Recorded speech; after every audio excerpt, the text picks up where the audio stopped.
ఆధ్యాత్మికత వైపు దృష్టి సారించడం సాఫ్ట్వేర్ ఉద్యోగుల పాలిట సరికొత్త విరామం. పూర్తి వివరాలకు చదవండి రేపటి సాక్షి దినపత్రిక.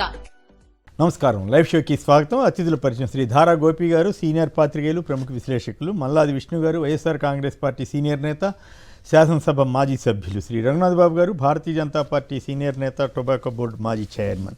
ఇక ఆంధ్రప్రదేశ్లో సాగుతున్న వరద రాజకీయం ఇంత అంతా కాదు. చంద్రబాబు నాయుడు గారు స్వయంగా తన ఇంటికి వెళ్ళడానికే 10 రోజులు పట్టింది. అంటే అక్కడ వరద నీటిలో మునిగిన సంగతి తెలిసిందే కదా, ఫస్ట్ గ్రౌండ్ ఫ్లోర్ ఇవన్నీ కూడా. అక్కడ నుంచి వెళ్ళటానికే 10 రోజులు పడితే మామూలు సామాన్య జనం పరిస్థితి ఏమిటి? కాకపోతే ఆయన ఇల్లు మునిగిందని చెప్పకుండా బస్సులో కూర్చున్నాను, కలెక్టరేట్లో బస్సులో బస్ చేశానని చెప్తున్నచ్చు. కానీ బట్ ఇప్పుడు 10 రోజుల తర్వాత ఇప్పటికీ కూడా అనేక ఇళ్లకి పారిశుద్ధ్యం కానీ ఇటువంటి ప్రాబ్లమ్స్ కొంత నడుస్తున్నప్పటికి కూడా ఇప్పటికీ పూర్తి స్థాయిలో కవర్ అవ్వలేదు. అంటే ఎంత కాలం పడుతుంది వాళ్ళ ఇళ్ళ సామాగ్రి మొత్తం కోల్పోయి నానా కష్టాల్లో ఉన్నటువంటి ప్రజలకు సంబంధించి ఆ విషయాల సంగతి పక్కన పెట్టి బోటు రాజకీయం చేస్తున్నారు. తీరా చూస్తే ఆ బోటు రాజకీయం అంతా ఎవరిదా అంటే తెలుగుదేశంది. వాళ్ళు బోట్ల యజమాని టీడీపీ అతను దేవినేని చంద్రబాబు, లోకేష్కి, దేవినేని ఉమాకి కూడా సన్నిహితుడంట. బోట్ల యజమాని, పడవల యజమాని. సో అనుమతి ఇచ్చింది టీడీపీ ప్రభుత్వమే. టీడీపీ విజయోత్సవంలో పాల్గొంది అవే బోట్లు. అయినా ప్రకాశం బ్యారేజీని వైసీపీ వాళ్ళు కుట్రని ప్రచారం చేసి ఇప్పుడు బొక్కబోల్తా పడ్డారు. ఇక 10 రోజుల తర్వాత కొలుక్కొచ్చేసింది. అసలు బ్రహ్మాండంగా యుద్ధ నీతిలో యుద్ధం చేసినట్టుగా చేశామని తెలుగుదేశం మీడియా జాకీలెత్తి లేపుతోంది. నిజంగా అసలు వరద ఎందుకు వచ్చింది, వరద కారణం ఎవరు, చంద్రబాబు గారి ప్రభుత్వం వైఫల్యమని స్వయంగా సిసోడియా చెప్తే 2 లక్షల మందిని గాలికి వదిలేసి వరద నీటిని గురించి హెచ్చరిక కూడా చేయకుండా ఇష్టారీతిలో బుడమేరు గేట్లు ఎత్తేసిన వైనాన్ని అధికారులే ఒప్పుకుంటుంటే ఈ పత్రికలు ఈనాడు, ఆంధ్రజ్యోతి మాత్రం జాకీలేసి తెగలేపుతున్నాయి. 10 రోజుల తర్వాత చంద్రబాబు ఇంటికి వెళ్తాన్ని కూడా బ్రహ్మాండం బజిగోయిందని ప్రచారం చేస్తున్నాయి. మరోవైపు ఏమో విలీన మండలాల్లో ఇప్పుడు శబరి, గోదావరి నదులు 4 మండలాల్లో 37 ప్రాంతాల్లో ముంపుకు గురైంది. మరోవైపు ఏలేరు జల విలయం కూడా పెద్ద సమస్యగా మారింది. ఇక ఇవి వరద సమస్యలు ఎలా ఉంటే పల్నాడులో మళ్ళీ వారి మీద తెలుగుదేశం వారు పోలీసుల సమక్షంలోనే మాజీ ఎమ్మెల్యే నంబూరు శంకర్రావు గారి మీద దాడి చేయటం ఏమిటో ఈ విధ్వంసం ఇదంతా అర్థం కావట్లేదు. ఇంకొక ఆసక్తికరమైన విషయం ఏంటంటే రాష్ట్రానికి తెలంగాణకేమో 4 మెడికల్ కాలేజీలు ఇవ్వడానికి పచ్చ జెండా ఊపితే కేంద్రం అందుబాటులోకి 400 MBBS సీట్లు వస్తుంటే ఏపీ వాళ్ళు మాత్రం మాకు ఆ మెడికల్ కాలేజ్ సీట్లు అక్కర్లేదని చెప్పి ఉత్తరం రాస్తున్నారట సెంట్రల్ గవర్నమెంట్కి, పులివెందులను ఇంకొక దీనికి. ఈ పరిస్థితి ఏ రకంగా ఉంది అనేది బాధాకరం. ఇట్లాంటి వార్తలు వినాలంటే ప్రభుత్వ రంగంలోని మెడికల్ కాలేజీని ప్రైవేట్ రంగాన్ని పంపుతారట. ఇక ఇంట్రెస్టింగ్ థింగ్ ఏంటంటే ఫైనాన్స్ కమిషన్ వారికి కాంగ్రెస్ ప్రభుత్వం ఒక విజ్ఞప్తి చేసింది. సూపర్ 6 పేరుతో బ్రహ్మాండంగా మేము వాగ్దానాలు అమలు చేస్తామని చెప్పిన రేవంత్ ప్రభుత్వం ఉచిత పథకాలను పెట్టుబడులుగా గుర్తించాలని విజ్ఞప్తి చేసింది ఫైనాన్స్ కమిషన్ని. ఇంకొక విషయం ఏంటంటే ప్రతి నెల జీతాల కంటే అప్పులు కిస్తీలకే ఎక్కువ కడుతున్నామని స్వయంగా రేవంత్ రెడ్డి గారి ప్రభుత్వంలోని ఉప ముఖ్యమంత్రి మల్లు భట్టి గారు చెప్పారు. ఎవరికి? ఫైనాన్స్ కమిషన్ వారికి. సో అయితే ఆ నమస్తే తెలంగాణ ఇంట్రెస్టింగ్ వార్త ఏంటంటే అప్పుల్లో జూలై రికార్డు. ఒక్క నెలలోనే తెలంగాణలో 10,392 కోట్ల రుణం. ఇప్పుడు చంద్రబాబు గారి ప్రభుత్వం అట్లాగే రేవంత్ రెడ్డి గారి ప్రభుత్వం ఈ అప్పుల్లో కూడా పోటీ పడుతున్నట్లుగా కనపడుతుంది. అయితే అప్పులు పుట్టట్లేదని చంద్రబాబు గారు అంటున్నారు. అలాగే విశాఖ ఉక్కుకు సంబంధించి కార్మిక సంఘాలు మళ్ళీ ఆందోళన దిగుతున్నాయి. వారంతా కూడా ఎన్డీఏ ప్రభుత్వాన్ని నిలదీస్తున్నారు. ఆ వీడియోలు చూసిన తర్వాత చర్చలోకి వెళదాం. మోడీ మోసం చేస్తున్నారు, పవన్ కళ్యాణ్ మోసం చేస్తున్నారు. కుమారస్వామి గారు వచ్చి స్టీల్ ప్లాంట్ ప్రైవేటీకరణ ఆపేస్తున్నాము, ఇది నా మాట, ఇది దేశం సొత్తు, దీన్ని అమ్మము అని చెప్పిన తర్వాత 3 బ్లాస్ట్ ఫర్నేసులు ఉంటే 2 బ్లాస్ట్ ఫర్నేసులు మూసేశారు. పర్మనెంట్ ఎంప్లాయీస్ కి జీతాలు ఇవ్వట్లేదు, కాంట్రాక్ట్ వర్కర్స్ కి 4 నెలల నుండి జీతాలు ఇవ్వట్లేదు, బొగ్గు గనులు ఇవ్వట్లేదు, బొగ్గు సప్లై చేయట్లేదు. మొత్తం లోపల నుంచి తొలిచి పారేస్తున్నారు. ఇది ఎక్కడ మోసం అని ప్రశ్నిస్తున్నాం. మిమ్మల్ని ఎందుకు గెలిపించారు? స్టీల్ ప్లాంట్ ని కాపాడుతానంటే గెలిపించారు. గాజువాక నియోజకవర్గంలో పల్లా శ్రీనివాసరావు గారికి అత్యధిక మెజారిటీ ఆంధ్ర రాష్ట్రంలో. ఎందుకు? స్టీల్ ప్లాంట్ ని కాపాడతారని. ఇప్పుడు ఆయన తెలుగుదేశం పార్టీ అధ్యక్షులు కూడా అయ్యారు, రాష్ట్ర అధ్యక్షులు కూడా అయ్యారు. అయినా పరిస్థితిలో మార్పు రాలేదు. ఈ మోసాన్ని భరించలేకే రాష్ట్ర వ్యాప్తంగా అఖిలపక్ష కార్మిక, విద్యార్థి, యువజన సంఘాలు, రైతు సంఘాలు రాస్తారోకో చేపట్టాం. ఇప్పటికైనా ఈ మోసాన్ని ఆపండి, స్టీల్ ప్లాంట్ ని కాపాడండి. ఏదైతే మాట ఇచ్చారో ఆ మాట ప్రకారం నిలబడండి. లేని పక్షంలో బుడమేరు ఎలాగైతే విజయవాడని ముంచేసిందో ఆ రకంగా ఆంధ్ర రాష్ట్రం సమ్మెలతో ఉవ్వెత్తున ఉద్యమిస్తాదని చెప్పి మోడీకి, చంద్రబాబు నాయుడు గారికి, పవన్ కళ్యాణ్ గారికి హెచ్చరిస్తున్నాం. రైట్. ప్రభుత్వానికి అప్పు ఇచ్చేవారు లేరంటే కానీ అమరావతిలో పిచ్చి మొక్కలు కొట్టేయడానికి 36 కోట్లు మొత్తం అంతా ఎక్కడ అవసరమైన చోట కొట్టుకుంటే తప్పులేదు, కానీ 36 కోట్ల కాంట్రాక్ట్ ఇచ్చి మొత్తం కొట్టేశారంటే ఇప్పుడు మళ్ళీ వర్షాలు వరదలు వచ్చిన తర్వాత ఇప్పుడు మళ్ళీ మొక్కలు మొలవకుండా ఉంటాయా? ఇదిగోండి, మెడికల్ కాలేజీలు మాకొద్దు, పులివెందులకు కేటాయించిన సీట్లు వెనక్కి తీసుకోండి. ఇది పులివెందుల మీద కోపమా లేక రాయలసీమ మీద కక్ష? ఏమిటిది? రాయలసీమలో కూడా బాగానే వచ్చినాయి కదా తెలుగుదేశం పార్టీకి, మరి ఎందుకు ఇట్లా చేస్తున్నారు? సో అదొక ఇంట్రెస్టింగ్ ఆస్పెక్ట్. ఈ వార్తలు వీటిని మనం తెలుసుకోవాల్సిన అవసరం ఉంది కాబట్టి వాటిని చెప్పడం జరిగింది. ఇక గోపి గారు మీరు మాట్లాడండి. 10 రోజుల తర్వాత ఆయన ఇంటికి వెళ్తున్నారట. అంటే 10 రోజులు పట్టిందా ఆయన ఇల్లు బాగు చేసుకోవడానికి, లేదా నిజంగానే ప్రజల కోసమే ఆయన బస్సులో ఉన్నారా? బోట్ల మీద రాజకీయం విఫలమైనట్లేనా? ఓవరాల్గా వరద మరోవైపు ఇంకా కాకినాడ జిల్లా కానీ అలాగే విలీన మండలాల ప్రాంతాలు కానీ ఇవన్నీ మళ్ళీ వరదలకి గురి ఎఫెక్ట్ అవుతున్నాయి. సో ఈ పరిణామాల మీద మీరు విశ్లేషించండి. నమస్తే అండి. నమస్తే. ఇప్పుడు 28వ తారీఖున వరద ప్రమాద హెచ్చరిక వచ్చిందండి ప్రభుత్వానికి. అవును. 31 నుంచి వరద మొదలైంది. 1-2 సెప్టెంబర్ 1-2 తారీఖుల్లో భారీగా వరద వచ్చేసింది. అంటే 28 నుంచి 31 వరకు 3 రోజులు 4 రోజులు తేడా ఉంటే ఈ 4 రోజుల్లో లోతట్టు ప్రాంతాల వాళ్ళని ఎందుకు తరలించలేదు? అసలు ఒక్క సమీక్ష కూడా ప్రభుత్వం ఎందుకు పెట్టలేదు? హెచ్చరికలు ఎందుకు చేయలేదు అనేది పెద్ద ప్రశ్న. సైలెంట్గా ఉండిపోయింది. ఇక వరద వచ్చే టయానికి ఇక్కడ బుడమేరు గేట్లు ఎత్తేసారు. ఇదిగే సహజంగా, ఎందుకంటే కృష్ణానదిలో కూడా వరదలు వస్తున్నాయి అనగానే అక్కడ నది ఒడ్డున ముఖ్యమంత్రి నివాసం ఉంది కాబట్టి దానికి ప్రమాదం రాకుండా ఉండడానికి అధికారులు ఖచ్చితంగా చర్యలు తీసుకుంటారు. ఆ చర్యల్లో భాగంగానే గేట్లు ఎత్తేశారు.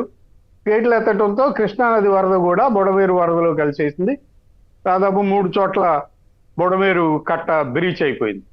సో జనం అంతా 9 రోజుల పాటు వరదలోనే ఉన్నారు. ఈ పూట కూడా నిన్నటికి క్లియర్ చేస్తామన్నారు, కానీ నాకు తెలిసి నిన్న సాయంత్రం ఈ పూటకు కూడా ఇంకా పాయకాపురం ఆ ఏరియాల్లో ఇంకా వరద నీరు ఉంది. ఆ వరద నీరు ఇళ్లలో జనం కడుక్కుంటున్నారు, ఇళ్ళు శుభ్రం చేసుకుంటున్నారు, మరి పాత్రలు అవి శుభ్రం చేసుకుంటున్నారు. ఇక చిన్న చిన్న దుకాణాలు అయితే మరి దాంట్లో ఉన్న సామాన్ అంతా ఈ వరదకి దెబ్బతినే ఉంటుంది. అలాగే ఫ్రిడ్జులు, టీవీలు, ఇళ్ల డాక్యుమెంట్స్ ఇవన్నీ పోయి ఉంటాయి. ఇవన్నీ ఇవ్వాల్సిన బాధ్యత కూడా ప్రభుత్వానికి ఉంది. మరి ఆ క్రమంలో ఏం చేస్తున్నారో తెలీదు. నిన్నైతే మరి ఇన్సూరెన్స్ కంపెనీలని విజయవాడ సబ్ కలెక్టరేట్కి పిలిచారంట. పిలిచి వాహనాల ఇన్సూరెన్సు అది చూసుకోమని చెప్తున్నారు. మరి అక్కడ ఉన్న ప్రజల్లో 2 వీలర్సు 4 వీలర్సు ఉన్న వాళ్ళు ఎంతమంది అనేది ఆర్టీఈ వాళ్ళ దగ్గర అడ్రస్ల ప్రకారం అంచనాలు ఉంటాయి. ఆ అంచనాలతో వాళ్ళు మరి ఆ ప్రజలను ఆదుకోవాల్సిన అవసరం ఉంది. అయితే ముఖ్యమంత్రి గారు ఖచ్చితంగా వరదకి 2 గంటల ముందు సబ్ కలెక్టర్ విజయవాడ కలెక్టరేట్కి వచ్చేసారు. ఎందుకంటే ఆయన ఇల్లు కూడా మునిగిపోయింది.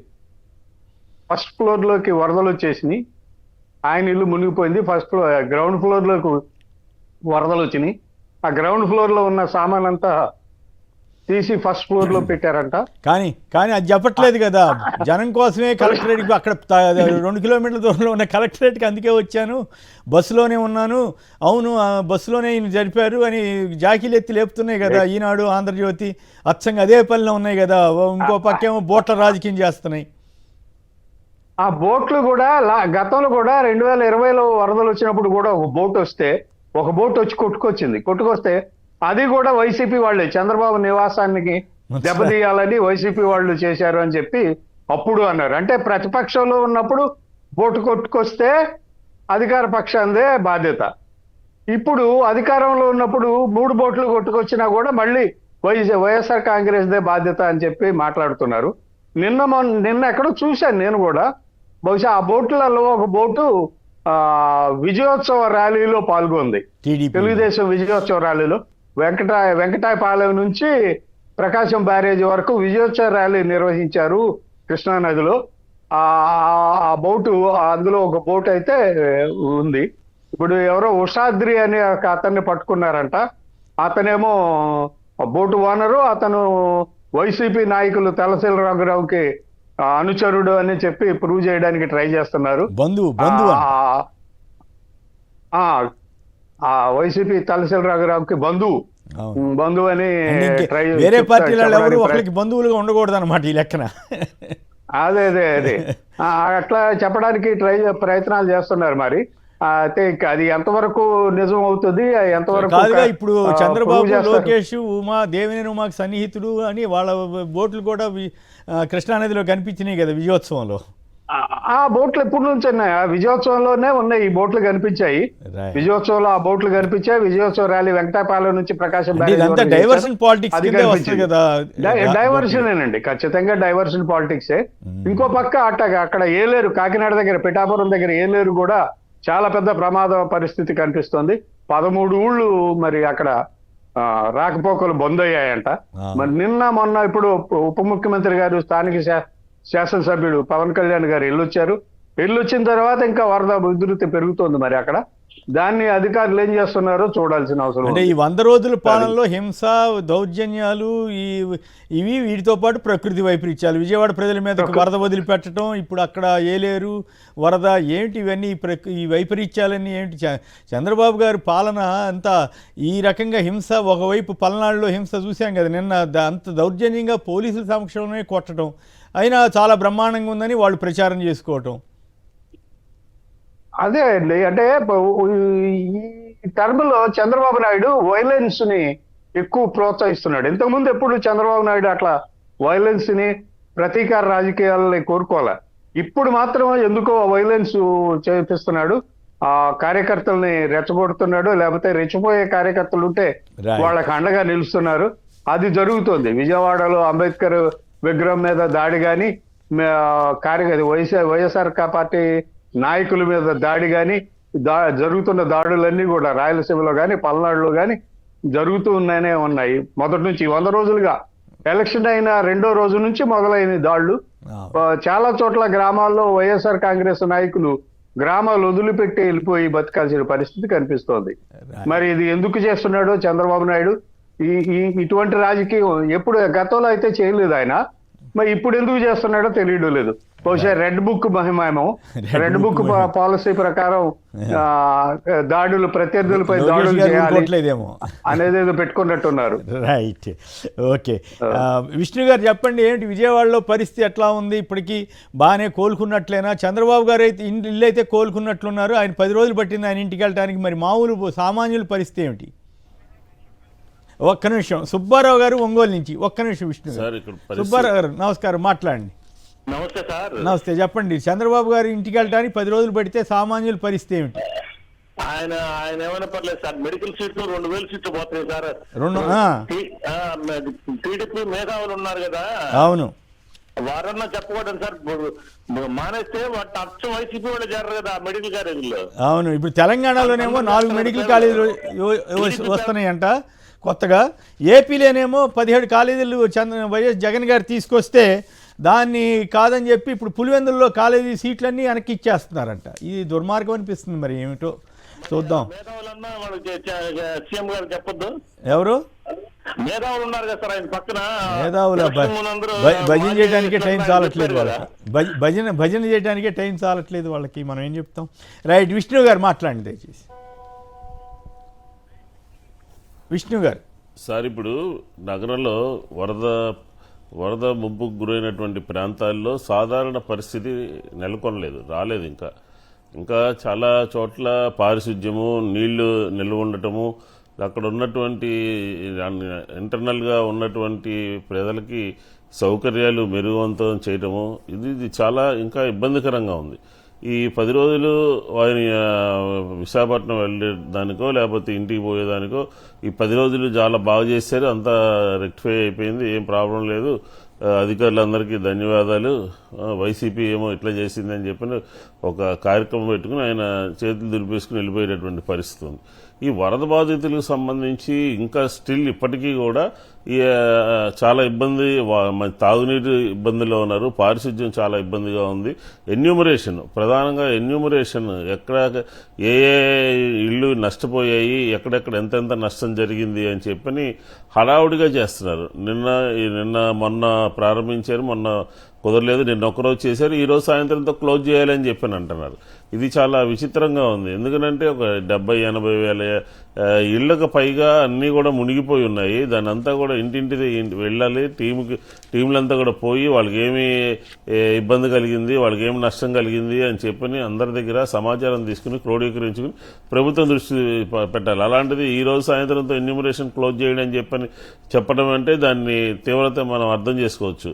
అలాగే ఈ వరదలు ప్రారంభమైన దగ్గర నుంచి కూడా ప్రభుత్వము తను ధైర్యం చెప్పాల్సింది పోయి, ప్రభుత్వము ప్రజలకి నేనున్నాను అని చెప్పిన ఒక భరోసా ఇవ్వాల్సింది పోయి, ఫస్ట్ ఫేజ్ లో 28 నుంచి 2వ తారీఖు వరకు ఏ రకంగా అచేతనంగా మారిపోయిందో, ఏ రకమైనటువంటి తప్పులు చేసిందో, అంతమంది వరద బారిన పడడానికి ముందస్తు సమాచారం ఏ రకంగా ఇవ్వలేదో ఇవన్నీ కూడా చూసాం మనం. ఇప్పుడు వరద వచ్చిన తర్వాత కూడా మా ప్రభుత్వం దగ్గర డబ్బులు లేవు, ప్రభుత్వం అప్పులు చేసింది అని చెప్పని అంటాము, అందరి దగ్గర చెక్కులు తీసుకునే కార్యక్రమం ఒక మంచి పెద్ద ఈ కార్యక్రమంలాగా చేసుకుని సిఎస్ఆర్ ఫండ్స్ కోసము, లేకపోతే ప్రభుత్వం ఒక ధైర్యం ఇచ్చేటటువంటి పరిస్థితులు, ప్రభుత్వమే వేరే వాళ్ళ మీద ఆధారపడిపోయినట్టుగా కనబడుతోంది. ఇది వరద బాధితులకి అందరికీ కూడా ఆత్మస్థైర్యాన్ని దెబ్బతీసే విధంగా మనకు కనబడుతోంది. ఒక పక్క ఏంటంటే ప్రభుత్వం చేసినటువంటి, ప్రభుత్వ మూలంగా జరిగినటువంటి తప్పుని కప్పిపుచ్చుకోవడం కోసం, ఆ విషయాలు పడకుండా ఉండటం కోసం బ్యారేజీ మీద బోట్ల విషయాన్ని తెర మీద తీసుకొచ్చారు. ఇప్పుడు వరద అన్న తర్వాత పైనుంచి మనుషులు కొట్టుకొస్తారు, పశువులు కొట్టుకొస్తాయి, బోట్లు ఎక్కడెక్కడో లంగరేసినటువంటి కూడా వరద ఉధృతికి కొట్టుకొస్తాయి. అట్లా జరిగినటువంటి దాన్ని తన రాజకీయ అవసరాల కోసం అంటే ఈ సందర్భంలో కూడా 40% కలిగినటువంటి వైఎస్ఆర్ కాంగ్రెస్ పార్టీని ప్రజల్ని మరి భవిష్యత్తు ఇప్పటికే 100 రోజుల పరిపాలనలో జరుగుతున్నటువంటి విషయాల మీద ప్రజల యొక్క అభిప్రాయం మారినట్టుగా కూడా ప్రభుత్వం గుర్తించినట్టు మనకు అర్థమవుతోంది. ఈ 40% కలిగినటువంటి పార్టీని సందర్భం వచ్చినప్పుడల్లా కూడా బదనాం చేయాలి, ప్రజల్లో దోషి కింద నిలబెట్టాలి. బోట్లకు సంబంధించింది పదే ప్రజలకు కావాల్సిన అవసరాల గురించి మానేశారు.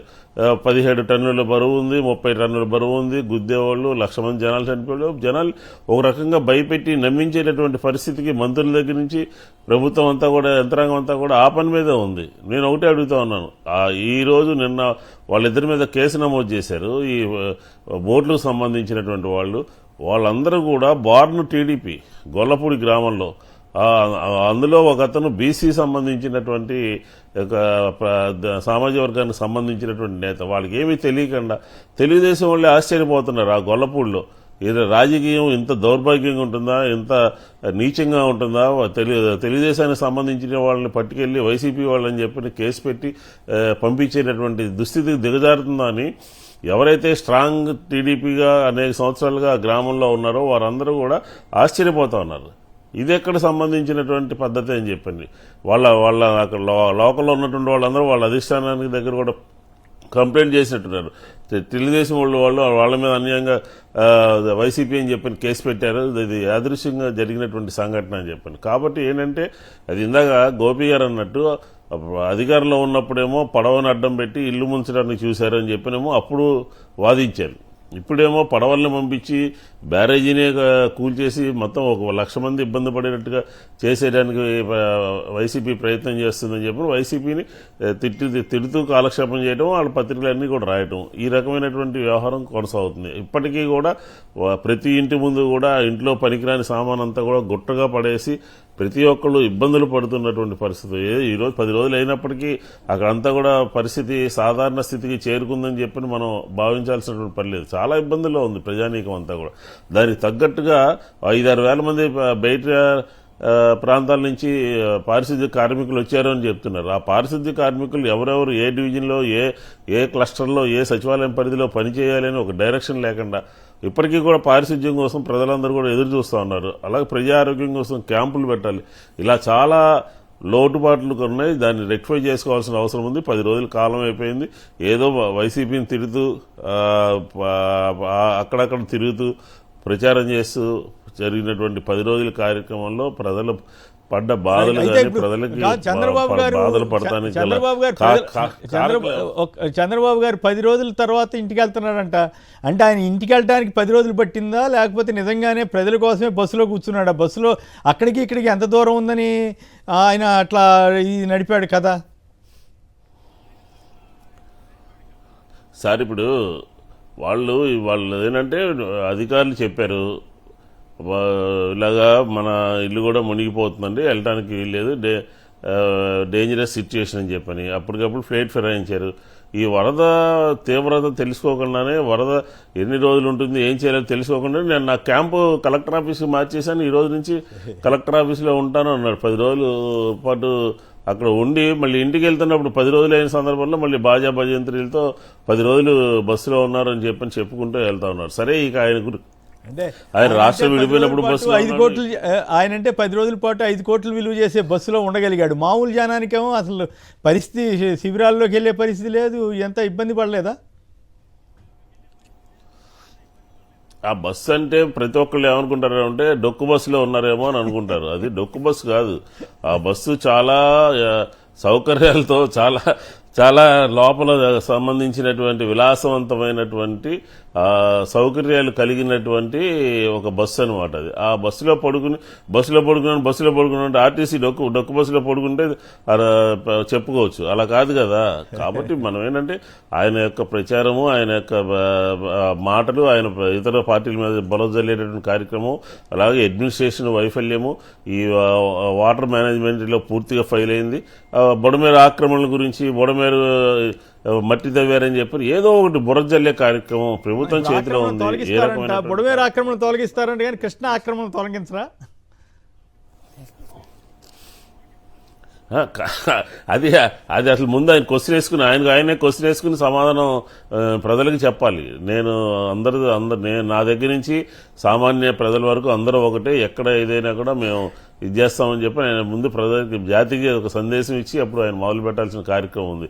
కాబట్టి అక్కడ ఈ బుడమేరు వ్యవహారంలో జరిగినటువంటి కార్యక్రమము, జరిగినటువంటి తప్పు, ప్రాథమికంగా జరిగినటువంటి తప్పుని మసిపూసి మారేడికాయ చేసి బోటని, లేకపోతే ఆక్రమణలని, లేకపోతే మట్టి తవ్వారని, వైసీపీ చేసిందని ఇట్లా రకరకాలుగా బుర్రజల్లే కార్యక్రమం చేస్తున్నారు తప్ప అసలు ఎందుకు జరిగింది, ఈ పని ఎందుకు జరిగింది, దీని మీద పూర్తి స్థాయిలో త్రిసభ్య కమిటీ ఎంక్వైరీ చేస్తున్నాము.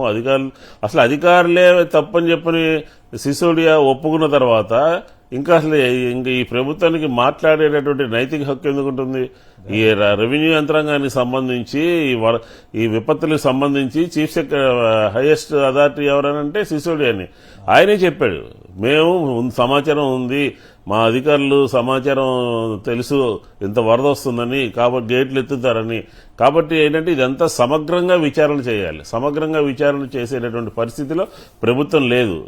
2 లక్షల మంది వరద బాధితులుగా తయారైనా, ఇబ్బందులు పడ్డా, హాహాకారాలు పెట్టినా అవన్నీ కూడా ఈయన యొక్క మాటల మూలంగా, ఈయన పత్రికల్లో వచ్చినటువంటి వార్తల మూలంగా వాళ్ళందరూ కూడా హ్యాపీ అయిపోయినట్టుగా ఫీల్ అయిపోతూ రైట్ ఒక్క నిమిషం ఒక కలరింగ్ ఇస్తా ఉన్నారు. కాబట్టి ఖచ్చితంగా ప్రజలందరూ చాలా ఇబ్బందుల్లో ఉన్నారు. వారు ఇంకా ఆదుకోవాల్సినటువంటి బాధ్యత ప్రభుత్వం మీద ఉంది. ఈ ప్రభుత్వము ప్రజలకి, సామాన్య ప్రజలకి నేను చెప్పినటువంటి 4-5 అంశాలు కూడా, పారిశుధ్యం కానీ, ప్రజా ఆరోగ్యం కానీ, లేకపోతే ఎన్యూమరేషన్ కానీ, నష్టపరిహారం కానీ, వీటన్నిటినీ కూడా దీని మీద దృష్టి పెట్టాలని చెప్పని కూడా కోరుతా ఉన్నాం. రైట్. కాకినాడ నుంచి కృష్ణమోహన్ గారు చెప్పండి, అక్కడ ఏలేరు ఇప్పుడు పెద్ద సమస్యగా మారిందంటే ఈ 100 రోజుల పాలనలో హింసాకాండ, లేదంటే వరదలు, ఈ ప్రకృతి వైపరీత్యాలు, దీంతో ఏపీ ప్రజలు అల్లాడిపోతున్నట్టున్నారు. చంద్రబాబు గారేమో 10 రోజుల పాటు ఆయన బస్సులో ఉన్నాను, ఇప్పుడు బస్సు ఇంటికి వెళ్తున్నారు అబ్బో అంటున్నారు. ఆయన ఇంటికి వెళ్ళడానికే 10 రోజులు పడితే మామూలు సామాన్యుడి పరిస్థితి ఏమిటి? సార్ నమస్తే అండి. నమస్తే. ఇప్పుడు మనకి ఎక్కడ జరిగినటువంటి జరిగిందండి ఆంధ్రప్రదేశ్ లో ఎక్కడైనా కానీ ఆ, మనకి ఏదైనా ప్రకృతి వైపరీత్యాలు వచ్చాయనుకోండి సామాన్య జనం పునరావాస కేంద్రాలను తరలిస్తారు. అవును. కానీ ఇక్కడ ఒక ముఖ్యమంత్రిని పునరావాస కేంద్రాన్ని తరలించారు. ముఖ్యమంత్రి గారిని మాత్రం తరలించారా? పునరావాస కేంద్రాన్ని మొట్టమొదటిసారిగా ప్రపంచంలో జరిగింది. ఆ, అయితే ఇదేదో పెద్ద గొప్పగా ఇన్సూరెన్స్ కంపెనీలు అన్ని డబ్బులు ఇచ్చేస్తాయని అంటున్నారు. అవును. కానీ ఇంకా ఇన్సూరెన్స్ మనం పెట్టినప్పుడే అందులో రాస్తాడండి అది. ఆ, ప్రకృతి వైపరీత్యాలకి రూపాయి డబ్బులు ఇవ్వమని చెప్పి రాస్తారండి. ఆ. ప్రకృతి వైపరీత్యాలకి ఏ ఇన్సూరెన్స్ కూడా క్లెయిమ్ ఇవ్వదండి. అచ్చా, ఇన్సూరెన్స్. ఓకే. అచ్చా, ఇప్పుడు కార్లకి వాటికి మరి ఇన్సూరెన్స్ రాతా? ఇన్సూరెన్స్ రాదండి. చాలా కీలకమైన పాయింట్ చెప్పారు మీరు. ఇన్సూరెన్స్ కంపెనీ కూడా ప్రకృతి వైపరీత్యాలకి క్లెయిమ్ ఇవ్వదండి. ఎందుకంటే నేను ముందు ట్రావెల్స్ తిప్పాను, 2 కార్లు నాకు ఇదే సిచ్యువేషన్ లో అయితే అమ్మేసి వేరే కంపెనీ ఉద్యోగానికి వెళ్ళిపోయాను. అయ్యో, మీకు ఇవ్వలా అప్పుడు? ప్రకృతి వైపరీత్యాలకు ఏ కంపెనీ కూడా ఇన్సూరెన్స్ అనేది ఇవ్వదండి. మరి ఇప్పుడు ఎందుకు ఇప్పుడు అబద్ధాలు చెప్పినట్టా లేక ప్రభుత్వం ఇన్ఫ్లుయెన్స్ చేసి ఏమైనా ఇప్పిస్తుందా? లేదండి, ఇది ఆయన 6 పథకాలు ఏవో పెట్టారు కదా, ఇది ఏదో పథకం అర్థం చేసుకోవాలి జనాలు, అంతే అండి. అంతేనా? ఇది కూడా ఇది కూడా పథకం అంతే అండి. అసత్య పథకం కింద లెక్కేసుకోవాల్సిందేనా? ఇంట్లో బోట్లు పెట్టారు కదా వీళ్ళు. అవును. ఇంకా అదృష్టం ఉంది, ఎమ్మెల్యేలు అందరూ అక్కడి నుంచి బకెట్లు ఇటు మోసారని ప్రచారం చేయలేదు. వైసీపీ ఎమ్మెల్యేలు అందరూ బకెట్లు పెట్టండి, అదే మోసారని ప్రచారం చేయలేదు. అంతవరకు అదృష్టం పాపం. అంతేనా? అట్లా తీసుకోవాల్సిందేనా? ఇప్పుడు ఏలేరు గురించి మీకు ఏమైనా ఐడియా ఉందా? ఏలేరు ఎట్లా ఉంది? లేదండి, నిన్న బాజీ గారు మాట్లాడారు చూసారా నిన్న మీ దాంట్లో? అవును. ఆయన అలాగే నెగ్గేసా ఇంకా 5 సంవత్సరాలు మీరు భరించాల్సిందే అన్నాడు ఆయన. ఇంకా 4 సంవత్సరాలు మీరు నిన్నటి నుంచి ట్రై చేస్తే తాగలేదు నాకు. Okay, right. కానీ చర్చలో పాల్గొనడం అంటే ఇది అర్థవంతమైన మాట చెప్పారు మీరు. ప్రకృతి వైపరీత్యాలకు ఇన్సూరెన్స్ రాదని. ఎందుకంటే అప్పుడు ఆ గోపాల సినిమాలో పవన్ కళ్యాణ్ గారు కూడా ఉన్నాడు కదా, అట్లాగే ఆయన కూడా వెంకటేష్ గారి సినిమా దాంట్లో కూడా ప్రకృతి వైపరీత్యాలకు ఇవ్వమని ఇన్సూరెన్స్ వాళ్ళు చెప్తే దీని మీద పెద్ద ఇది జరిగింది కదా. చాలా ఇంట్రెస్టింగ్ పాయింట్ చెప్పారు మిత్రమా, మీకు అభినందనలు కృష్ణమోహన్ గారు. ఇప్పుడు అట్లా కాకుండా అయినప్పటికి కూడా ప్రభుత్వం చొరవ తీసుకుని ఏమైనా చేయగలిగితే మంచిదే, కానీ చేయలేని ఇన్సూరెన్స్ కంపెనీ ఇవ్వగలుగుతాయా లేదా అనేది చూడాలి. ప్రకృతి వైపరీత్యాలకి దాంట్లో కండిషనే ఉంటుందట. అంటే అన్ని అనేక రకాల అబద్ధాల వాగ్దానాల మాదిరిగా ఇది కూడా జరిగిపోతుందా అనేది చర్చ. రైట్. వేణుగోపాల్ గారు కడప నుంచి. వేణుగోపాల్ గారు నమస్కారం, మాట్లాడండి. నమస్కారం, మాట్లాడండి. మీరు టీవీ వింటూ మాట్లాడకూడదు మిత్రమా, టీవీకి వాల్యూమ్ తగ్గించండి లేదంటే కట్టేయండి. ముఖ్యమంత్రి కానివ్వండి.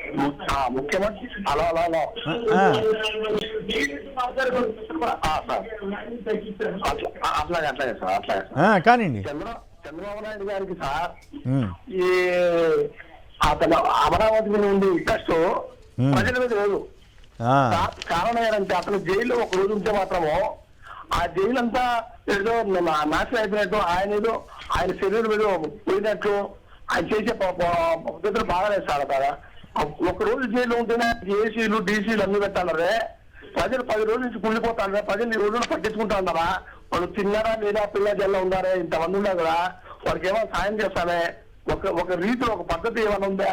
కేవలం ఆయన అమరావతి, ఆయన చెట్లు, ఆయన కొడుకులు ఇదే ఉందే గానీ ఇంత సెల్ఫిష్ దేశ ప్రపంచంలో ఎవరు ఉండరేమనుకుంటారు సార్. ఆయన శరీరం ఒక రోజు బాధపడితే ఓకే, రైట్. ఇప్పుడు పులివెందులకి మెడికల్ కాలేజీకి సీట్లు వద్దని చెప్తున్నారంట ఆయన చంద్రబాబు గారు. కడప జిల్లా వాస్తవ్యులుగా మీరేమంటారు? Okay, right. ఓకే, అదే రైట్. రఘునాథ్ బాబు గారు చెప్పండి, ఏమిటి 10 రోజులు పట్టింది సీఎం గారికి ఇంటికి వెళ్ళడానికి, మరి మామూలు ప్రజల పరిస్థితి ఏమిటి?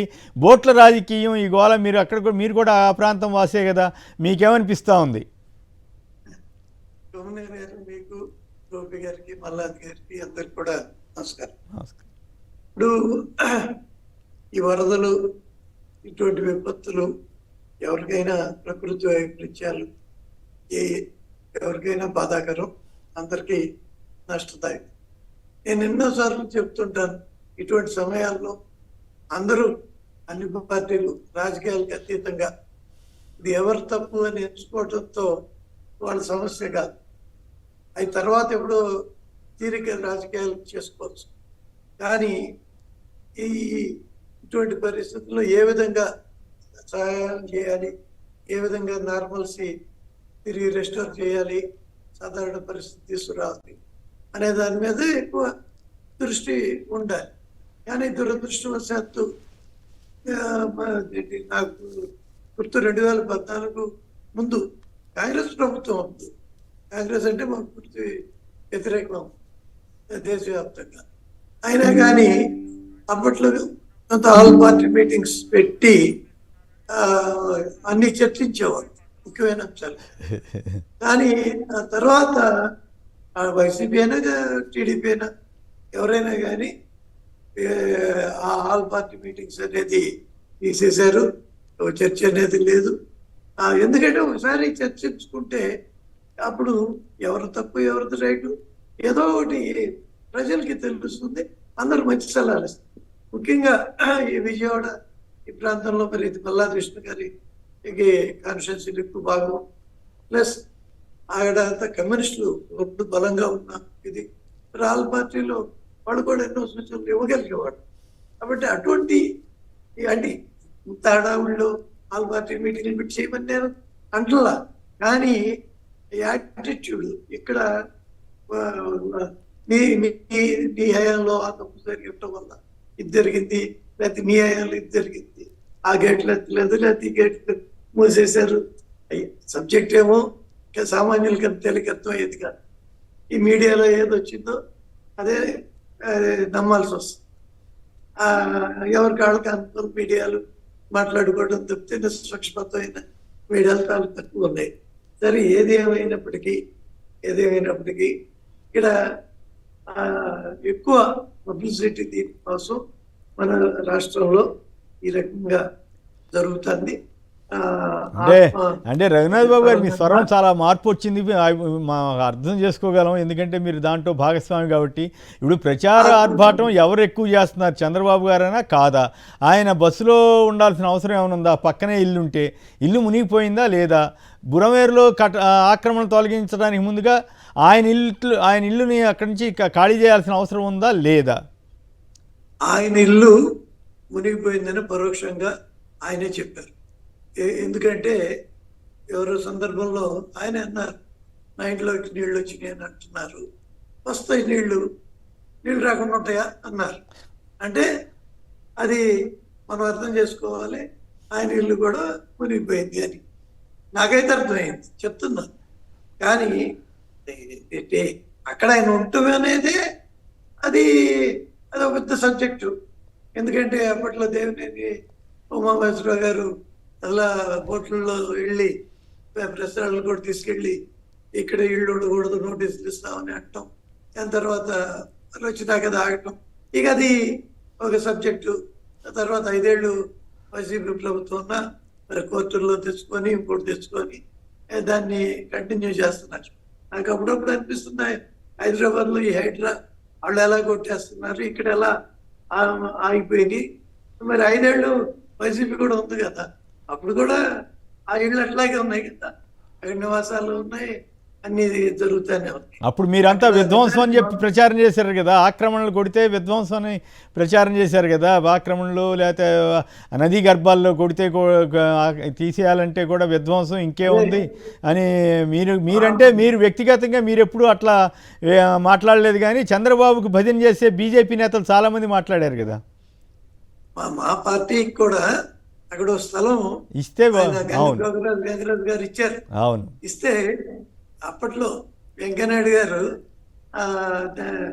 కేంద్ర మంత్రిగా శంకుస్థాపన చేశారు. అవును, తర్వాత చేసే టైంకి తెలిసింది ఇది అదేంటి FTL లో ఉంది.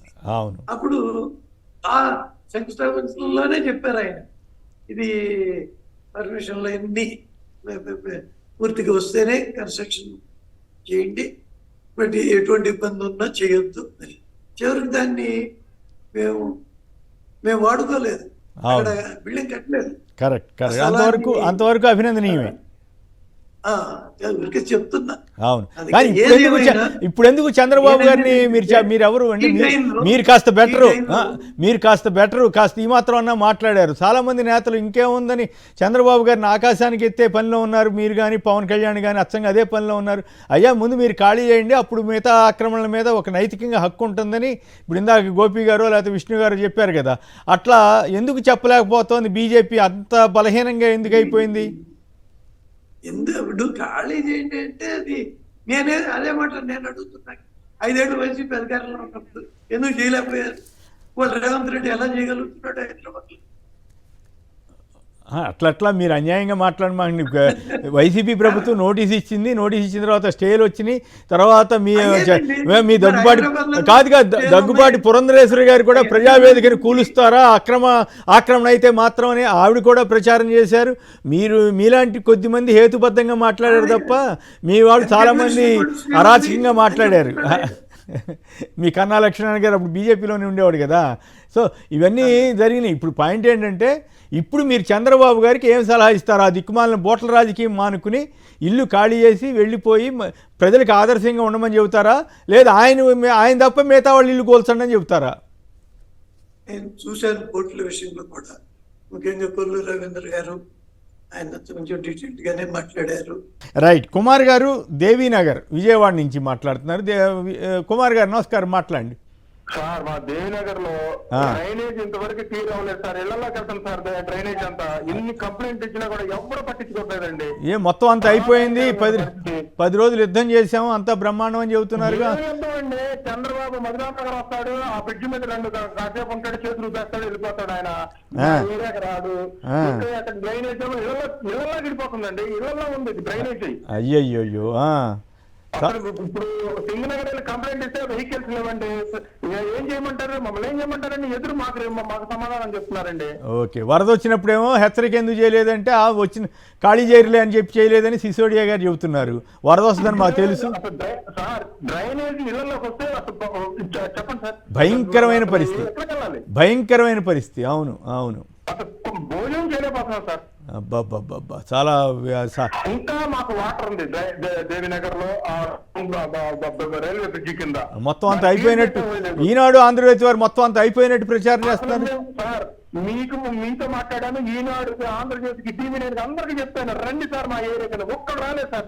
ఒక్కడు రాలేదు. వస్తే మళ్ళీ ఇబ్బంది కదా, చంద్రబాబు గారికి భయం చేయకుండా వ్యతిరేకంగా రాజకీయం. వచ్చి ఒక్కసారి వచ్చి చూడలేదు సార్ మా ఏరియాని. రైట్, ఓకే అండి, ధన్యవాదాలు. వెంకట్రామిరెడ్డి గారు పల్నాడు నుంచి. వెంకటరామరెడ్డి గారు నమస్కారం. నిన్న కూడా ఎక్స్ఎమ్మెల్యే మీద దాడి జరిగింది శంకర్రావు గారి మీద. సో ఈ ఓవరాల్గా అన్నిటి మీద మాట్లాడితే మాట్లాడండి. హలో, మాట్లాడండి దయచేసి. ఇప్పుడు ఆ బురద ఆయన ఇంట్లోనే 10 రోజులు పట్టిందండి. అవును, 4 అడుగులు. ఇప్పుడు మామూలు సామాన్య ఇళ్లలో 8 అడుగులు 9 అడుగులు ఉన్న నీళ్ళల్లో 3 అడుగులు 4 అడుగులు మట్టి పేరుకుందంటే ఆ మట్టి తీసి ఎక్కడ వేయాలో అర్థం కావాలి కదండి. కీలకమైన పాయింట్ చెప్పారు. అవును, ఆ మట్టి తీసి బయట వేయాలా? బయట వేయాలంటే రోడ్డు మీద వేయాలా? రోడ్డు మీద వేయాలంటే మళ్ళీ రోడ్డు మీద తీసుకెళ్లే వాళ్ళు కూడా కావాలి కదండి. అవును, మరి అంటే పారిశుద్ధ్య కార్మికులు పెట్టారంటున్నారు కదా, వాళ్ళు అట్లాగే వెహికల్స్ కూడా పెట్టుండరా మట్టి తీసుకెళ్ళడానికి? ఇప్పుడు ఒక్కొక్క ఇంట్లో 6 ట్రక్కు మట్టి, ట్రక్కు మట్టి అంటే ఎన్ని ట్రక్కులు పెట్టాలండి? మరి అంతా అయిపోయింది. చంద్రబాబు గారు ఇంటికి వెళ్తున్నాడు 10 రోజుల తర్వాత అని చెప్తున్నారు. ఇంకో పక్క ఆయన ఇంటికి వెళ్ళడానికే 10 రోజులు పడితే మరి మామూలు వాళ్ళ పరిస్థితి ఏమిటనే ప్రశ్న కూడా వస్తూ ఉంది. ఇప్పుడు మంచినీళ్ళు లేకపోయారా అండి? ఆ మట్టి తీసేసిన తర్వాత శుభ్రంగా కడుక్కోవాలా, సామాను కడుక్కోవాలా, అన్ని కడుక్కోవాలా. టీవీలు పోయినాయి, డబుల్ కార్ మంచాలు పోతాయి, మరి ఈ కూలర్లు పోతాయి, ఫ్రిడ్జ్లు పోతాయి, గ్యాస్ సిలిండర్లు పోతాయి. ఇవన్నీ బాగు చేసుకొని ఇవన్నీ డబ్బులు కావాలి కదండి. అవును, మరి ఇక్కడ తెలంగాణలో ఖమ్మంలో డబ్బులు ఇవ్వటం మొదలు పెట్టేశారంట 10,000 రైతులకు. మరి నష్టపోయిన వాళ్ళకి కనీసం 10,000 చొప్పున. అక్కడ ఇంకా కార్యక్రమం మొదలైనట్టు లేదు కదా. అదిలో నిన్న శంకర్రావు గారు అంటే ఆయన అక్కడ జరిగిన నష్టాన్ని చూడటానికి పోతే వీళ్ళు పోవడం తప్పు కదండి. దాడి చేయటం ఏంటి మరి? అదేందో హింసాకాండ ఈ 3 నెలలు ఇదే కార్యక్రమం అయిపోయింది అనుకుంటా. అది నా పేరు తప్పు చెప్పారండి. నా పేరు భవనం కేశవరెడ్డి అండి, గురజాల మండలం. ఓకే అండి, మీరు కరెక్ట్ చేశారు కదా, సంతోషం. రైట్, ధన్యవాదాలు. తెలంగాణలో మరో 4 మెడికల్ కాలేజీలకి కేంద్రం అనుమతించింది.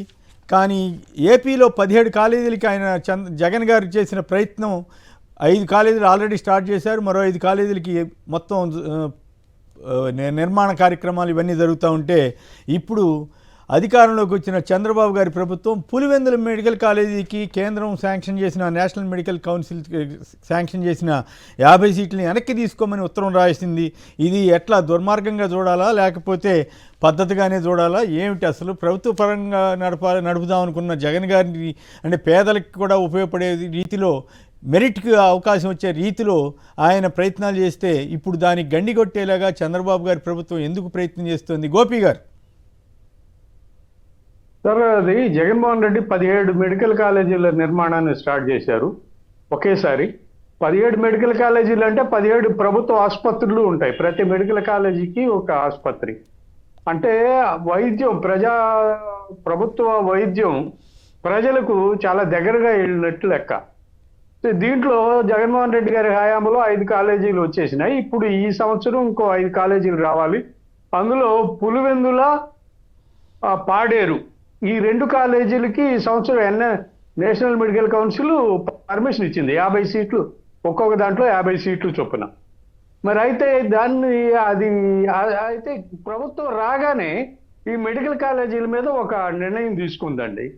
ప్రభుత్వానికి ప్రైవేట్ వాళ్ళకి అప్పచెప్పేద్దాం వీటిని అని. మరి అది ఎందుకో ప్రభుత్వం కట్టాల్సింది ఆల్మోస్ట్ కన్స్ట్రక్షన్ కంప్లీట్ అయిన కాలేజీలలో ఆసుపత్రులని ప్రైవేట్ వాళ్ళకి ఇవ్వాల్సిన అవసరం ఏముందో నాకైతే అర్థం కాలేదు. కానీ ప్రభుత్వం అయితే ఈ ప్రభుత్వం ఆ నిర్ణయం తీసుకుంది. ఆ నిర్ణయం మేరకే బహుశా ఇప్పుడు పులివెందుల 50 సీట్లు కూడా వెనక్కి తీసుకోమని చెప్పినట్టు. బహుశా ఇట్లాంటిది అయితే చరిత్ర ఎక్కడ జరిగి ఉండదండి. ప్రభుత్వానికి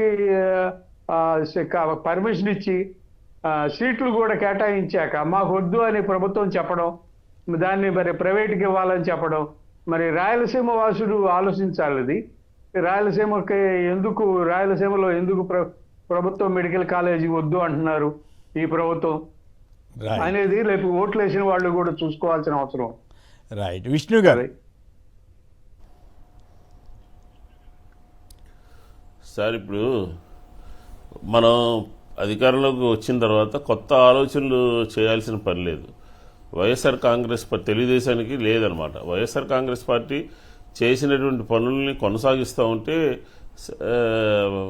సరిపోతుంది. ఎందుకంటే ఆంధ్రప్రదేశ్లో ఎప్పుడూ లేనంతగా 17 మెడికల్ కాలేజీని జగన్మోహన్ రెడ్డి గారు చాలా పట్టుదలతో అన్నీ ఒకేసారి ప్రారంభించాలని చెప్పి ఫస్ట్ ఫేజ్లు 5 కంప్లీట్ అయినాయి, సెకండ్ ఫేజ్లు 5 ఉన్నాయి. సరే, చిన్న చిన్న ఇష్యూస్ మీద మెడికల్ కాలేజీలో మొన్న వాళ్ళు విజిట్ చేసినప్పుడు అవన్నీ కూడా చెప్పడం జరిగింది. అసలు ప్రభుత్వము ఇంత పెద్ద ఎత్తున గత ప్రభుత్వం చేసినటువంటి కార్యక్రమాలని నిర్ద్వందంగా తోసిపుచ్చుతుందని అంటే, నేను అభివృద్ధికి గ్రాండ్ అంబాసిడర్, అభివృద్ధి వైఎస్ఆర్ కాంగ్రెస్ పార్టీలో అభివృద్ధి ఏమీ లేదని దుష్ప్రచారం చేసి అసలు ప్రజల్ని ఎంత విధంగా నమ్మించారంటే, భారతదేశంలో కాదు ప్రపంచంలో ఉన్నటువంటి తెలుగుదేశం వాళ్ళంతా కూడా బుర్ర జల్లారనమాట. దీని ఏమనాలా? అన్ని సౌకర్యాలతో సిద్ధంగా ఉన్నటువంటి పులివెందులకు సంబంధించినటువంటి మెడికల్ కాలేజీని రాష్ట్ర ప్రభుత్వమే లెటర్ రాసి వద్దు అని చెప్పి అక్కడ 50 సీట్లు 100 సీట్లు వచ్చేటటువంటి అవకాశాన్ని కోల్పోయే విధంగా ప్రభుత్వమే సిద్ధపడింది అని అంటే దీన్ని ఏం మాట్లాడుకోవాలి, ఏం చెప్పాలి ఈ ప్రభుత్వం గురించి? ఈ ప్రభుత్వం ఏమో అభివృద్ధిని ద్వేషిస్తూ ఉంది. నంబూరు శంకర్రావు గారి మీద దాడి చేస్తారు, పేర్ని నాని గారి మీద దాడి చేస్తారు, అనంతపురంలో పెద్దారెడ్డి మీద దాడి చేస్తారు, చిత్తూరులో ఎంపీ మిథున్ రెడ్డి మీద దాడి చేస్తారు, పెద్దిరెడ్డి రామచంద్రారెడ్డి మీద దాడి చేస్తారు. అంటే హింసకే మీరు అధికారంలో వచ్చింది ప్రజల యొక్క శ్రేయస్సు గురించి కాదు. మీరు అధికారంలోకి వచ్చింది మభ్యపెట్టి మసిపూసి మారేడికాయ చేసి కక్ష సాధింపు కోసమే ఈ ప్రభుత్వం అధికారంలోకి వచ్చింది అనేది మనకు క్లియర్గా అర్థమవుతోంది. ఎందుకంటే ఇచ్చినటువంటి సూపర్ 6 కానీ, లేకపోతే గతంలో అమలవుతున్నటువంటి కార్యక్రమాలు కానీ, లేకపోతే మెడికల్ కాలేజీలు కానీ, ఇవన్నీ ఏమీ పట్టించుకోకుండా పోలీస్ యంత్రాంగం అంతా కూడా ఎక్కడికక్కడ దాడులు చేస్తానంటే చూస్తా ఊరుకుంటే ఏమనాలి? ఈరోజు జగన్మోహన్ రెడ్డి గారు ఈదా సాంబరెడ్డి అని ఏదే నంబూరు శంకర్రావు గారి కాన్స్టిట్యున్సీలో ఒక అతని మీద మార్కెట్ యార్డ్ చైర్మన్గా ఉన్న ఆయన మీద దాడి చేశారు. దాడి చేస్తే ఈరోజు వెళ్ళి పరామర్శించాల్సినటువంటి పరిస్థితి ఉంది. అభివృద్ధినేమో చేతులు ఎత్తేశారు, వద్దంటున్నారు, హింసనేమో ఆహ్వానిస్తున్నారు. ఎక్కడికి పోతుంది ఆంధ్రప్రదేశ్లో ప్రభుత్వం? ఏంటి ప్రభుత్వం యొక్క ఆలోచన ఏంటి? ప్రభుత్వం యొక్క విధానం ఏంటి? డెవలప్మెంట్ కావాలా, హింస కావాలా? ఈ రెండు విషయాల మీద ఆంధ్ర రాష్ట్ర ప్రజలందరూ కూడా ఆలోచన చేయాలి. గత ప్రభుత్వం మెడికల్ కాలేజీలు పిల్లలు చదువుకోవాలని, ఎస్సీలు, బీసీలు, మైనార్టీలు, ఆర్థికంగా వెనుకబడిన అగ్రకులాల్లో ఉన్నటువంటి పేదలందరికీ కూడా వైద్యం, అందరూ డాక్టర్లు తయారైతే వైద్యం చాలా తక్కువ ధరకే లభ్యమవుతుందనే ఒక దృఢ సంకల్పంతో ప్రభుత్వం పనిచేస్తూ ఉంటే ఏం జరుగుతుంది ఆంధ్రప్రదేశ్లో?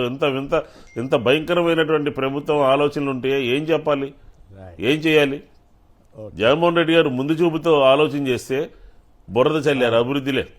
అభివృద్ధి లేదని చెప్పి ఈ రోజు రాష్ట్ర ప్రభుత్వం లెటర్ రాయడాన్ని ఏమనాలో ఆంధ్ర రాష్ట్ర ప్రజలందరూ కూడా చర్చించాలి.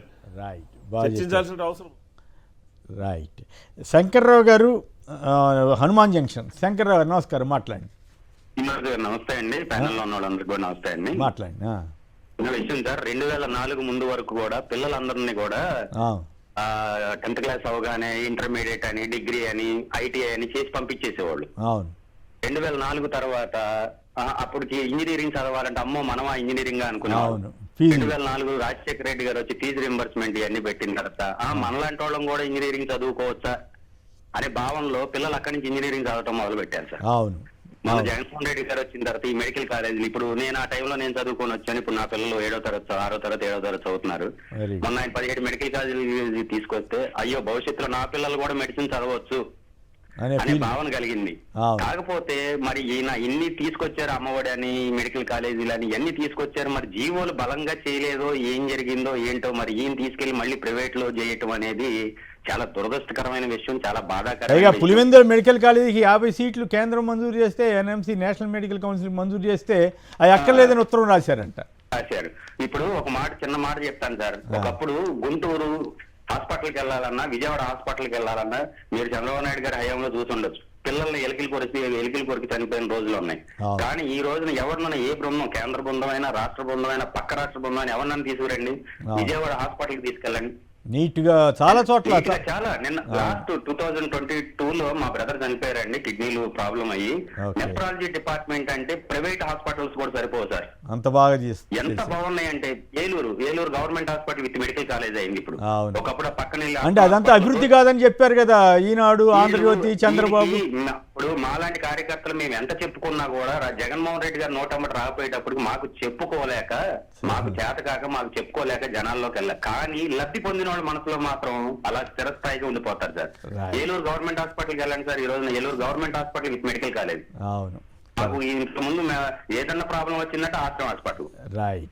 ఏదైనా ఇంత ముందు మేము వసంతవాడలో ఉండేవాళ్ళం, మాకు ఏదైనా ప్రాబ్లం వచ్చిందంటే పక్కన దొట్ట రామచంద్ర గారు, మహానుభావుడు, హనుమాన్ జంక్షన్ దొట్ట రామచంద్ర గారు, ఆయన చేతిలో కాలేదు అని అంటే పెద్ద హాస్పిటల్కి వెళ్ళేవాళ్ళం. లేకపోతే ఇప్పుడు కూడా ఆయన మహానుభావుడు అండి.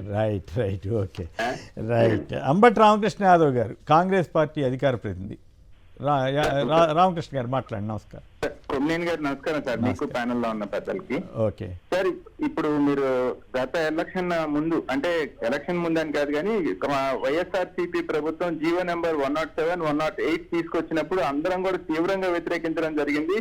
మీరు క్లిప్పింగ్స్ కానీ చూసుకుంటే ఎలక్షన్ టైంలో దాన్ని విపరీతంగా ప్రచారం చేసుకున్నారు. టీడీపీకి చంద్రబాబు నాయుడు గారు కానీ, లేకపోతే లోకేష్ గారు కానీ, పవన్ కళ్యాణ్ గారు కానీ విద్యను ఎట్లా వ్యాపారం చేస్తారు, విద్యలో మెడికల్ సీట్లు ఎట్లా అమ్ముతారు, 50% మేనేజ్మెంట్ కి ఇవ్వటం ఏంటని విపరీతంగా గోల్ చేసి ఇవాళ అదే సిస్టమ్ ని మేము కొనసాగిస్తామని చెప్తూ కాలేజీలో కొత్తగా 50 సీట్లు వస్తే 50లో మళ్ళీ 25 మేనేజ్మెంట్ కి ఇచ్చి, ఇవన్నీ అసలు విషయం అంతా పక్కన పెడితే కొత్తగా ఇప్పుడు మాట్లాడుతుంది ఏంటంటే గుజరాత్ మోడల్ తీసుకొస్తాం, కొత్తగా వచ్చిన ప్రైవేట్ కాలేజీలు మొత్తాన్ని ప్రైవేట్ పరం చేస్తామంటే 50% ఇచ్చిన సీట్లనే అందరం వ్యతిరేకించి, లేదు మెరిట్ పేద విద్యార్థులకు అందేటట్టుగా చేయండి, దానికి ఎట్లా అవకాశం ఉంటుందో చూడండి అని మాట్లాడిన దాన్ని ఇవాళ మెడికల్ కాలేజ్ మొత్తాన్ని ప్రైవేట్ పరం చేస్తామనే ఆలోచన ధోరణి వెళ్తుంటే ఇది ప్రజలకి పక్కాగా నమ్మక ద్రోహం చేయటం కదా. మీరు ఇచ్చిన వాగ్దానం ఏంటి, మీరు చేసుకున్న ప్రచారం ఏంటి? ఇవాళ అంటే మెడికల్ సీట్లు డాక్టర్లుగా పేదవాళ్ళని చూడలేదా? మేమేమంటున్నాం, అర్హత ఉన్న పేదవాళ్ళనే అంటున్నాం కదా.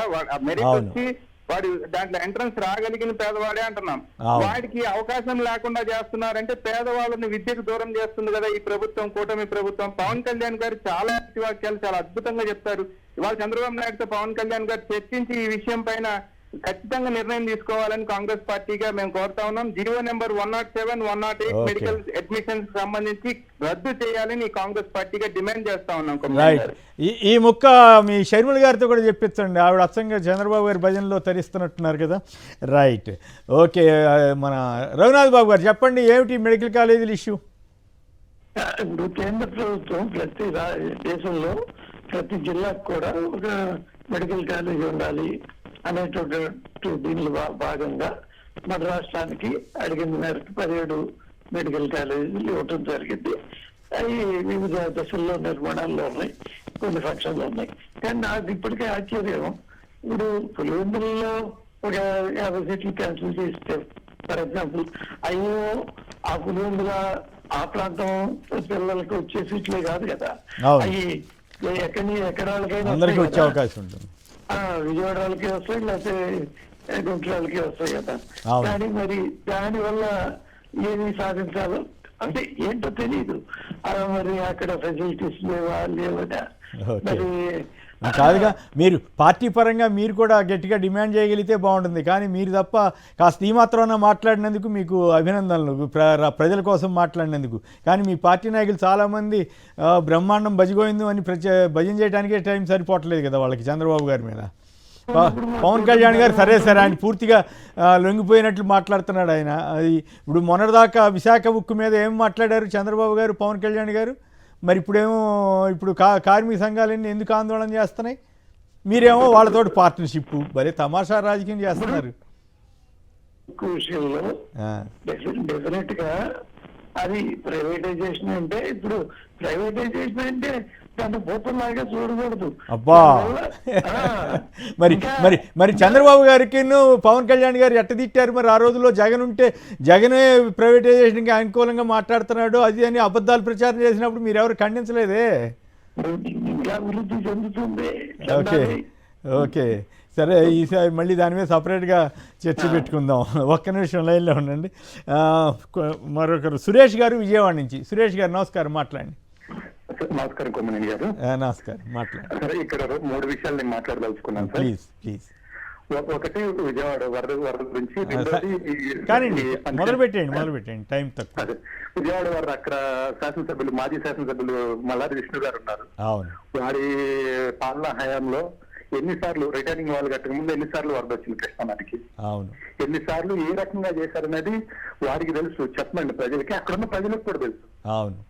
ఈ రోజు అసలు ఒక శిబిరం లేదంటే అలాంటి. ఆ రోజు మీ చర్చలో వచ్చిన అడపాశేష్ గారు కృష్ణలంక వాస్తే ఆయనే ఎన్నిసార్లు వీళ్ళందరూ కలిసి అక్కడ మన స్టేడియాల్లో ఎక్కడ పడితే అక్కడ భవనాలు అన్ని అరేంజ్ చేసి భోజనాలు పెట్టి వెళ్ళేటప్పుడు సహాయ చర్యలు బాగా చేశారు, పంపించారు.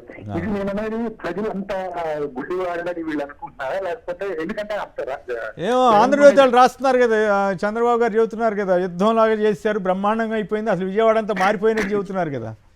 అంటే నేను చెప్పిందే నమ్మాలని ఇంకా ఈ రోజు కూడా వీళ్ళు ఇలా చేస్తుంటే ఒక్క మాట అయితే చెప్పగలుగుతారు సార్. ఏదైతే వాళ్ళ స్వార్థం కోసం, ఒకటి ఇబ్రహీంపట్నంలో ఉన్న రాధాకృష్ణ గారి పవర్ ప్లాంట్ కోసం, రెండో చంద్రబాబు గారి ఇంటి మునగొట్టం కోసం సర్వ ప్రయత్నం చేశారు. విజయవాడ వాసం రోడ్డును పడేశారు. Okay, right. నెక్స్ట్ పాయింట్ ఏదో చెప్తా అన్నారు, తొందరగా చెప్పండి. నెక్స్ట్ పాయింట్ ఇప్పుడు వచ్చేసి ఆరోగ్యం సంక్షేమ పరంగా చూస్తే సార్, వీళ్ళు ఇంగ్లీష్ మీడియం ఇప్పుడు జగన్మోహన్ రెడ్డి గారు నాకు అనిపిస్తుంది పిచ్చోడా ఏంటి, జనాల కోసం ఏదో చేద్దామని ఆలోచనలో ఉంటాడు. ఈయన కూడా ఒక 10 మంది కార్పొరేట్లు పట్టుకొని, ఒక 10 స్కూల్లో ఉన్న కార్పొరేట్లని ఒక 10 మందిని పట్టుకొని వాళ్ళ బాబు కోసం ఇంగ్లీష్ మీడియాన్ని ఎత్తేసి ఆయన వెళ్తే వాళ్ళే వచ్చి డబ్బులు ఇచ్చి వాళ్ళే ఆ తల్లిదండ్రుల దగ్గరికి వెళ్ళి ఓట్లు వేసి వాళ్ళే గుర్తించేసి వాళ్ళు ఉద్యోగులు చేస్తే అందరికి తెప్పించేసి గురువు అనే ఒకటి ఉంది కదా, ఆ మొహమాట మీద అడ్డు పెట్టి ఓట్లు గుర్తించేసుకొని, లేకపోతే ఇంకో రకం ఇన్ఫ్లుయెన్స్ చేయదు. ఈయన కూడా చేయొచ్చు కదా సార్ కార్పొరేట్ హాస్పిటల్. అదే అనిపిస్తుంది జగన్మోహన్ రెడ్డి ప్రజలకు కావాల్సింది చేసి అదే కదా ఇప్పుడు మనకు కనిపిస్తుంది, అదే కదా. ఓకే, మధ్యలో ఈవీఎంల ఎఫెక్ట్ కూడా ఉందని అంటున్నారులేండి, అందుకే ఈవీఎం ప్రభుత్వాన్ని కూడా కొందరు. ఈవీఎం అనేది ఏంటంటే సార్, ఒకటి 2 రకాలు ఉంటుంది సార్. ఈవీఎం మన టెక్నాలజీ మనం ప్రూఫ్ లేనప్పుడు మనం కమెంట్ చేయలేం, కానీ లేదు కొట్టి పారేయడానికి విషయం నా పర్సనల్ గా నాకు కాదుగా. ఇప్పుడు ఒంగోలులో లెక్క ఏంటంటే లెక్క వేయట్లేదు. నాకు నిన్న ఒక టెలికాం సంబంధించిన ఒక పెద్ద సీనియర్ అధికారి, రిటైర్డ్ అధికారి నాకు కలిశారు. ఆయన ఒక ఇంట్రెస్టింగ్ విషయం చెప్పారు. ఓకే, వీవీప్యాట్ స్లిప్పులు తగలబెట్టారంటున్నారు. ఆ వీడియో ఉంటుంది, ఆ వెబ్కాస్టింగ్ వీడియో ఉంటుంది. ఆ వీడియోలో ఎంతమంది జనం వచ్చారో తెలిసిపోతుంది ఓట్లు వేయటానికి. అది ఈవీఎం పోల్చి చూసినా కూడా తెలిసిపోతుంది నిజంగా వాళ్ళు ఓట్లు ఎక్కువ పడినాయా, జనం తక్కువ వచ్చారా, ఎక్కువ వచ్చారా ఏమిటనేది చూడొచ్చు అని చెప్పారు. కానీ మరి అది చేయడానికి ఎన్నికల కమిషన్ సిద్ధంగా లేదు కాబట్టి ఎప్పుడైతే వీవీప్యాట్ స్లిప్పులు తగలబెట్టేసాం అంటున్నారో, ఎప్పుడైతే బ్యాటరీ ఛార్జింగ్ మాకు సంబంధం లేదు, ఎలక్షన్ కమిషన్ మమ్మల్ని చూడమని చెప్పలేదు, ఇప్పుడు మేము అవన్నీ టెస్ట్ చేయమని బెల్ వాళ్ళు ఎవరో చెప్పారో, అప్పుడు నాకు అనుమానం వచ్చింది. ఎస్, ఇది ఈవీఎం ప్రభుత్వమే, ఈవీఎంల ద్వారా కూడా వచ్చింది అనేటువంటి అనుమానం నాకు బాగా బలంగా ఏర్పడిందని చెప్పాలి. ఆ విషయాల మీద చంద్రబాబు గారు గతంలో వచ్చి చాలా తీవ్రంగా విమర్శించేవాడు కదా, ఆయన ఏం మాట్లాడట్లేదు ఇప్పుడు, అసలు ఈవీఎంల గురించి నోరు విప్పట్లేదు కదా. సో ఇవన్నీ కూడా సర్కమ్స్టెన్షియల్ ఎవిడెన్సెస్ అంటారనమాట. సో ఈ ఎవిడెన్సెస్ ఆధారంగా చూస్తే ఖచ్చితంగా ఏదో మోసం జరిగిందనేటువంటి భావన కలుగుతూ ఉంది. రైట్, ఇక టైం అయిపోయింది కాబట్టి ధారా గోపి గారు, మల్లాది విష్ణు గారు, రఘునాథ్ బాబు గారు అందరికి కూడా ధన్యవాదాలు. ఇది నేటి చర్చా కార్యక్రమం. నమస్కారం.